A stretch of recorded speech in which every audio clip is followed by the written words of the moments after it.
Hello students, myself Vikas Kumar Sahu, Assistant Professor in Bharati College of Pharmacy. Today we will discuss about finance in pharmaceutical industries as well as retailer and wholesaler. For the D Pharmacy second year, subject is DSBM, Drug Storage and Business Management. It is the topic of banking and finance. So discuss about the finance. What is the finance? Finance is the lifeblood of the modern in the pharmaceutical industries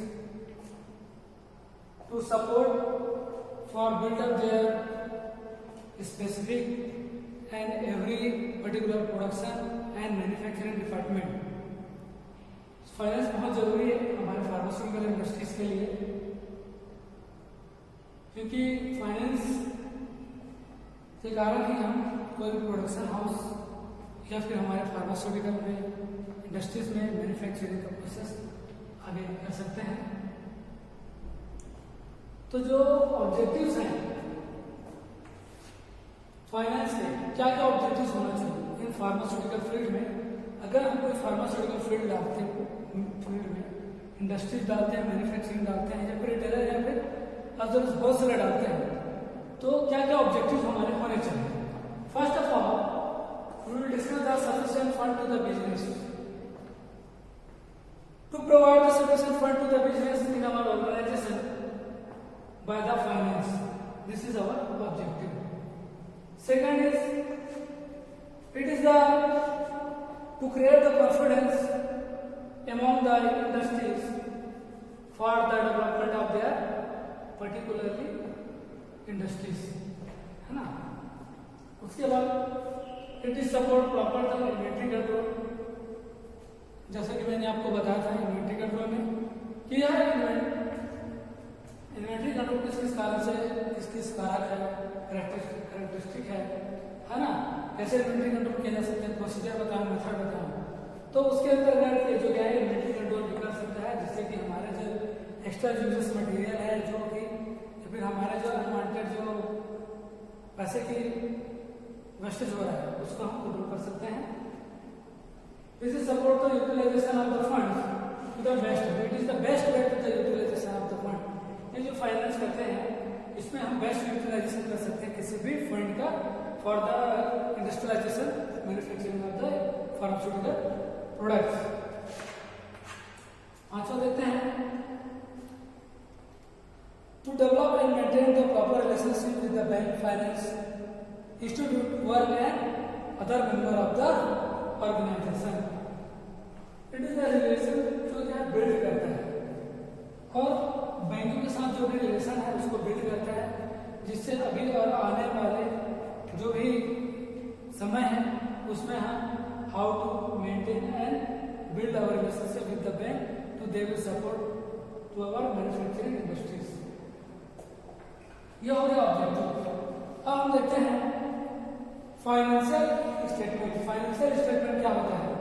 financial statement contain the summarised information of the firms financial affairs organisation systematically और the means to present the firm financial situation to owners, credit and the general public। For financial statement वह होता है जिसमें किसी भी company का पूरा लेखा जोखा रहता है, जिसमें उसने कितना क्रेडिट लिया, कितना डेबिट है, कितना उनको रिसीव करना है मनी, कितना प्रोडक्शन हाउस का रॉ मटेरियल के लिए कितना लेना है, पूरा स्टेटमेंट बनाने में यह मदद करता है। ओवरऑल जो है फाइनेंशियल स्टेटमेंट होता है यह साल का भी बना सकते हैं, हम महीने का भी बना सकते हैं या 5 साल का भी बना सकते हैं, बट जनरली यह देखा गया है कि ईयर बाय ईयर हम कैलकुलेट करते हैं फाइनेंशियल स्टेटमेंट। इसमें हम देख सकते हैं कि दोस्त to specific financial statement prepare for the purpose of external reporting owners inventory and creditors are. तो दो टाइप में हम फाइनेंशियल स्टेटमेंट रिप्रेजेंट करते हैं, एक है बैलेंस शीट और दूसरा है profit and loss sheet. Balance sheet क्या होता है? बैलेंस शीट क्या होता है? किसी भी फार्मास्यूटिकल कंपनी में जिसमें हम जितने भी रॉ मटेरियल से लेके पूरा एंड प्रोडक्ट जो कि कस्टमर तक पहुंचता है उसके बारे में पूरा लेखा जोखा रखते हैं कि कितना रॉ मटेरियल लिए, इन प्रोसेस में कितना मटेरियल यूज हुआ, आउटलेट कितना आया और फाइनल प्रोडक्ट कितना बना, उसके बैलेंस किया जाता है। और प्रॉफिट एंड लॉस में, प्रॉफिट और लॉस जो अकाउंट शीट होता है उसमें हम यह कैलकुलेट करते हैं कि हम रॉ मटेरियल कितने में खरीदे, कितना उसका मैन्युफैक्चरिंग कॉस्ट हुआ, ओवरऑल उसका एमआरपी रखते हैं, उसके बाद उसका सप्लाई करते हैं पर्टिकुलर डिस्ट्रीब्यूटर्स और द होलसेलर, उसके बाद उनसे जो अमाउंट रिसीव होता है या फिर after the selling our product to the stockage और द होलसेलर कितना प्रॉफिट हो रहा है, कितना लॉस हो रहा है, उसके बारे में अकाउंट में या फिर उस शीट में डिटेल प्रोवाइड रहता है। ऑब्जेक्टिव क्या क्या है फाइनेंशियल स्टेटमेंट के? पहला इकोनॉमिक सोर्स, ये क्या प्रोवाइड करता है? To provide the regular financial information about the economic resource and obligation of the business enterprises. ये क्या करता है? कहाँ से हमें इकोनॉमिकल सोर्स प्राप्त हुआ है, जैसे बैंक्स या फिर किसी मॉर्गेज रखे हैं, है ना, किस तरीके से यह प्रोवाइड करते हैं। Profit and loss, to provide the regular information about the changes in the net resource of the enterprises and that result from the profit and detect the activity. मतलब हमें कहाँ से पर्टिकुलरली जो फाइनेंस हुआ provide हो रहा है और प्रॉफिट एंड लॉस के बारे में डिटेल में बताता है। To provide the final information that assist and stability in earning potential of the enterprises. और जो एस्टिमेट जो हम बनाते हैं, जितना हम कितना यहाँ पर हम देखेंगे एक फाइनेंशियल स्टेटमेंट क्या क्या होता है, तो हम मान लें तो 2020 में 1000 करोड़ का स्टेटमेंट प्रोडक्शन हाउस किए, उसके बाद हम इसके बेस पे हम यह कर सकते हैं कि 2021 में ये 2020 का है, 2021 में हम 1000 या फिर 1500 करोड़ रुपए का एस्टिमेट बना सकते हैं।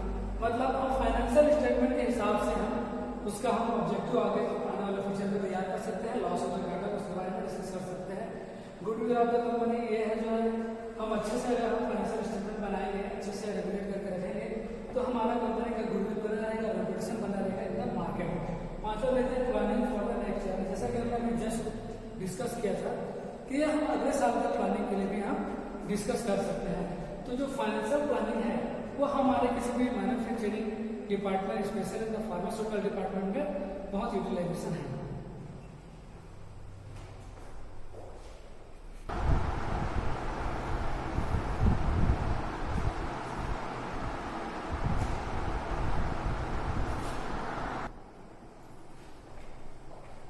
Now students, we will look the importance of final finance functions. What is the importance of finance function? सबसे पहले first of all we will discuss the finance management is the side to the successful which is the able to earn the optimum profit with the sound financial standing. Without proper financial management, it is not possible to maintain the high rate of profit. मतलब जब तक हम finance management नहीं करेंगे किसी भी industry में, किसी फार्मास्यूटिकल इंडस्ट्री में, किसी भी मार्केटिंग में, तो हम प्रॉफिट नहीं ले पाएंगे, है ना। It is not possible to maintain the profit in our industry. तो क्या ये इंपॉर्टेंस है? It should be terms and तो क्या बोला है? Certain amount of the finance required about the term purpose. The term purpose is the short terms और the long terms. सबसे पहले क्या पता चलता है? शॉर्ट टर्म्स के लिए हम ले रहे हैं कि लॉन्ग टर्म्स के लिए ले रहे हैं कोई भी पैसा। उसके बाद वेरियस सोर्स, कितने प्रकार के सोर्स हैं, सोर्स कौन सा है, कहाँ से आ रहा है हमें फाइनेंस, उसके बारे में हमें बजट बनाना है, उसके हिसाब से हमें बजट को मेंटेन करके हमें मार्केट पे लगाना है। उसके बाद टाइम, एट ए टाइम मिलना चाहिए। Collection of the fund in time, जो फंड्स है वो कलेक्शन करना चाहिए टाइम में। हम मार्केट में तो इन्वेस्टमेंट कर दिए हमारे फंड को, लेकिन यह भी होना चाहिए कि कि हम उस फंड को प्रॉपर टाइम पे हम उसको कलेक्ट कर सकें। उसके बाद to have the control over the funds to see that fund are used to effectively and efficiency, मतलब ये जो फंड कंट्रोल कर सकता है कि हम कितना इन्वेस्टमेंट करेंगे, कितना ला सकते हैं और कितना इफेक्टिवली है और एफिशिएंसी एफिशिएंटली कितना है। ठीक है, इसका चलते हैं सोर्स ऑफ फंड्स। तो जो हमें फंड्स मिलता है, जो हमारे पास फंड्स रहते हैं, किसी भी फार्मास्यूटिकल इंडस्ट्री में हम इन्वेस्टमेंट कर रहे हैं, लगा रहे हैं, तो दो तरीके से हम पैसा लगा सकते हैं, इस हिसाब से समझ सकते हैं। ऑन कैपिटल फंड, दूसरा loan capital fund. On capital fund वो फंड होता है जो हमारे पास होता है, खुद के पास कितना पैसा है या हमारा कैपिटल्स कितना है ना, उसको या तो गिरवी रख के या फिर मॉर्गेज रख के या फिर उसके बिहाफ पे हम जो है इन्वेस्टमेंट डालते हैं। First of all discuss the one capital consist of the equity share capital refers the share capital reserves surplus. जो हमारे पास रिफरेंस शेयर कैपिटल्स होते हैं या फिर सरप्लस पैसे होते हैं, उसके बारे में डिस्कस किया गया है वन कैपिटल्स में, है ना। और दो source use for the long term requirement, और यह जो होता है वो लॉन्ग टर्म रिक्वायरमेंट के लिए होता है इक्विटी शेयर कैपिटल्स। दूसरा है the loan Capitals. Loan Capitals क्या होता है? It's consist of the debentures, loans from financial institutes like axis bank, SBI banks and the depositors, trade creditors, short term loan for the bank. यह जो होता है loan capital मतलब short term के लिए होता है, लॉन्ग टर्म के लिए होता है, क्योंकि खुद का पैसा है, ज्यादा समय तक लगा सकते हैं। ये जो लॉन्ग टर्म का पैसा है, जिसमें हम इसको लोन के जरिए ले रहे हैं, इसे बैंक से हम क्रेडिट ले रहे हैं, तो उसमें क्या लगेगा? इंटरेस्ट लगेगा, तो इसको हम शॉर्ट टर्म मानेंगे, है ना, क्योंकि क्रेडिट में जो देना है ना, तो हम इसको शॉर्ट टर्म मानेंगे। तो जो लोन कैपिटल है वो शॉर्ट टर्म रहेगा, जिसमें जो बैंक है फाइनेंशियल प्रॉब्लम होता है, जैसे एसबीआई, एक्सिस है, आईसीआई बैंक है, आईडीबीआई बैंक है, डिफरेंट बैंक में डिफरेंट टाइप से प्रेजेंट है। इंडस्ट्रीज के लिए इंडस्ट्रियल बैंक, फार्मास्यूटिकल इंडस्ट्री के लिए जैसे है तो किसी पर्टिकुलर इंडस्ट्रियल बैंक देगा, जैसे हमें किसी प्रोडक्शन हाउस के लिए भी वो भी सिंपल जो बैंक, जो सेविंग्स बैंक है, जो क्रेडिट देते हैं वो बैंक देगा। लेकिन अगर लैंड डेवलपमेंट के लिए है तो उसको लैंड डेवलपमेंट बैंक देगा। कोऑपरेटिव बैंक भी, जैसे कि मैंने बैंक के बारे में पढ़ा था उसके बारे में भी है, ठीक है।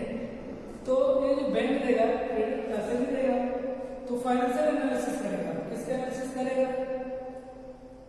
पर्टिकुलर जो पर्सन है उसका गुडविल क्या है, उसका कैपेसिटी है कि नहीं है। किसी को भी लोन नहीं दे सकता बैंक किसी को भी लोन नहीं दे सकता, पर्टिकुलर ऐसे आदमी को दे सकता है जो लोन ले उसको वह पटा सके, है ना। तो identify the strength and weakness of the firms, मतलब वो आइडेंटिफाई करेगा जो फर्म्स के बारे में है, जो डेवलपमेंट जो फंड्स बनाना चाह रहा है, तो उसमें वो कैपेबल है कि नहीं है, या वह उसके लायक है कि नहीं है, उसका स्ट्रेंथ देखेगा, उसका वीकनेस देखेगा, उसके हिसाब से वो एनालाइज करेगा। क्वेश्चन पूछेगा कि are they earning the firm adequate, ये जो है वो फर्म जो है वो लगातार चलेगा कि 2 साल चल के बंद हो जाएगा। तो how capacity does firm use to it assets, मतलब जो पैसा देगा वो इसको किस तरीके से यूटिलाइजेशन करेगा। उसके बाद do the investors consider the firm profitable and the safe for the purpose of the investing their money to share and of the firms, ठीक है। तो उसके बारे में आइडेंटिफिकेशन करेगा, ठीक है। तो उसका बिजनेस सब जानेगा, उसके बाद उसको लोन देगा। Importance of the banking service, मतलब बैंकिंग जो सर्विस है हमारे फार्मास्यूटिकल कोई प्रोडक्शन के लिए, मैन्युफैक्चरिंग के लिए कितना लाभदायक है, कितना इंपॉर्टेंट है, कितना महत्वपूर्ण, उसके बारे में देखते हैं। सरप्लस फंड्स, ये हमारा सरप्लस फंड होता है। जैसे हमारी कंपनी चल रहा है तो हम बैंक से अगर और भी फंड्स ले रहे हैं, फाइनेंशियल प्लानिंग के अगर फंड्स ले रहे हैं तो सरप्लस होता है। The bank provide the opportunity to invest the surplus fund of the society in the production of activity. तो वह जो है सरप्लस फंड के लिए वो सपोर्ट करता है कि आप 10,000 बना रहे हो, आगे चल के 20,000 बनाओ, टैबलेट्स वगैरह बनाओ, जितना भी बना सकते हैं। उसके बाद bank provide the facility for the safe deposit of the valuable article like the golds. तो ये जो सेफ डिपॉजिट करके रखता है, कौन सा डिपॉजिट करके रखता है, जैसे गोल्ड वगैरह डिपॉजिट करके या कर सकता है। क्रेडिट देता है, यह क्रेडिट देता है ताकि हम क्रेडिट के बेस पे हम अपना जो भी जो फार्मास्यूटिकल कंपनी है या जो कोई मैन्युफैक्चरिंग कंपनी है उसको हम सपोर्ट देके और बिल्डअप कर सकें और उसको अच्छे मैन्युफैक्चरिंग के लिए इनिशिएट कर सकें, है ना। उसके बाद ये होता है कि हम इंकरेज करते हैं इसको, ट्रेड को और बिजनेस को। जो बैंक है वो डायरेक्टली या फिर इनडायरेक्टली इंकरेज करता है इसको, ट्रेड को। फार्मास्यूटिकल ट्रेड हो गया, है ना, मार्केटिंग ट्रेड होगा, और जो है वो फार्मास्यूटिकल जो बिजनेस है उसको क्या करता है, इंकरेज करता है for the sale and for the increasing the development and production of the pharmaceutical drugs form.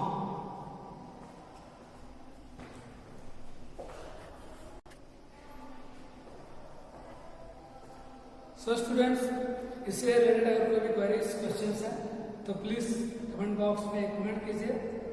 Thank you very much.